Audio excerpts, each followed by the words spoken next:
In today's video, I'm going to teach you how to control guest sharing permissions in Trello. Whether you're managing a team, collaborating on a project, or simply organizing your personal tasks, Trello is a powerful tool for staying on top of it all.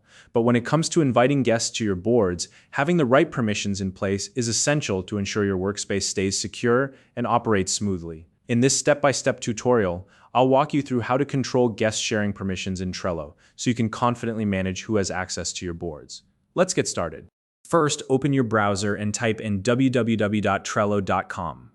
Once the site loads, look to the top right corner of the screen and click on the Login button. Next, you'll need to sign into your Trello account. You can do this by entering your email address and password. Or if you prefer, you can choose a single sign-on option, like signing in with your Google or Microsoft account. If you're using your email, simply type in your password and proceed to log in. Once you're logged in, you'll be taken to your Trello dashboard. From here, locate the name of your workspace. You'll typically find it on the left-hand sidebar or at the top of the screen.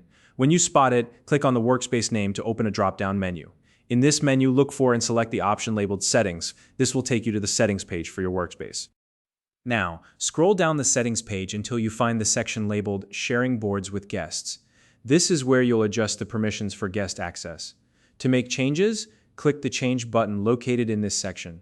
This will open up the sharing options for your workspace. At this point, you'll need to decide how you want to manage guest sharing. You have two options. First, you can select Anybody. This option allows members of your workspace to invite guests who are not part of your workspace. It's a more flexible setting, ideal for teams that work with external collaborators or clients. Alternatively, you can select Only Workspace Members. This option restricts guest sharing, allowing only workspace members to access and share boards. It's a more secure choice if you're looking to keep everything within your team. Once you've made your selection, confirm your choice. The settings will update immediately, so your changes are applied right away.